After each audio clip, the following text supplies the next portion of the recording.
Good morning, everybody.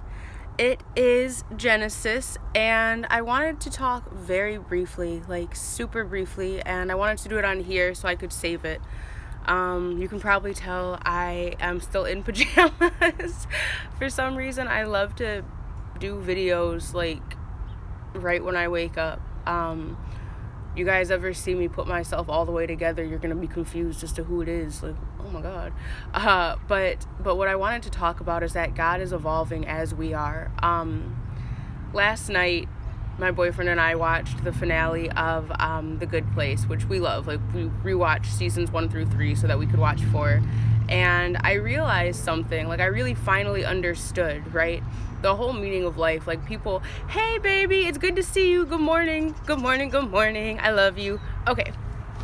But what I was gonna say was that God is evolving, right? The whole purpose of life, like all theories about star races and other shit aside, the purpose of life was for the I am, the nameless, faceless, to experience itself, to experience life, right?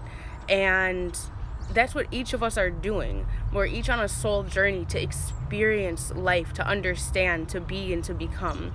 So it's important that you are authentic with yourself and that you live yourself, because like that's the whole point of the thing. It's not to be aligned with, anybody else's idea of what's right. It's not to be anything but yourself. God is experiencing God through each one of us individually, as much as God is experiencing God through each of us as a community, as a city, as a state, a country, whatever.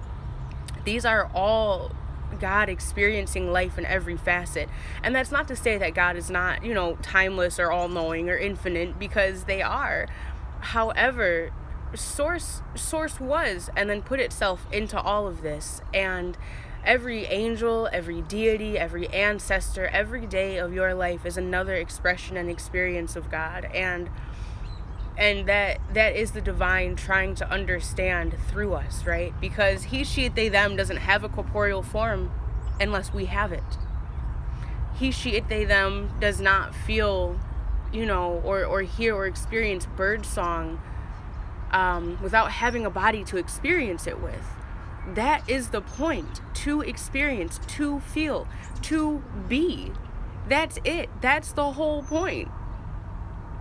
That's all you have to do, is be your expression of God. God is evolving with us. As we grow, as my consciousness evolves, and as I, am more accountable to myself and others, and I'm more aware of myself, and as I reach out to more people's ancestors when they, contact me for readings, and as pantheons get blended from people breaking old school rules with magic and religion, does that not show you perfect evidence of God evolving?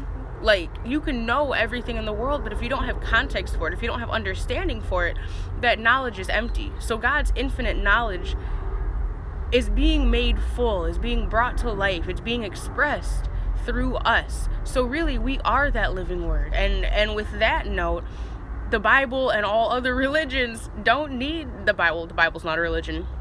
Religions don't need to be stagnant, and our interpretations of religions, of texts, of experiences absolutely need to be not stagnant. They need to be purposefully living. They need to be purposefully addressed, purposefully paid attention to. So yeah, take that as you will. That's the morning word for today. It's Saturday morning. I feel amazing. It's the first day after this new moon, and I am expanding, and so are you. And I am God, and so are you. And I love you, and I hope that today you really allow yourself to just be and see what comes of that. And tomorrow, do it again. And we'll keep going. We'll keep expanding. We'll keep raising our consciousness together. We'll keep becoming together. That is how, we become closer to source. That's how we become our essence. And as we do that, as we flow, as we just be, what is for us comes to us. So whatever it is that you're looking for is already in you. And as you are yourself, what is in you and what's of you cannot help but to come to you and be with you. magnify and really bring up the best in yourself. And that doesn't mean hiding your feelings, hiding your anger, just acting like what you think looks good, but genuinely bring the most accountable, the most determined, the most loving, the most compassionate, the most creative, the most patient within yourself, to yourself, and out to the world. And that's it. I love you guys so much. Thank you for hanging out for my morning pajama chat. I love you, and have a great day.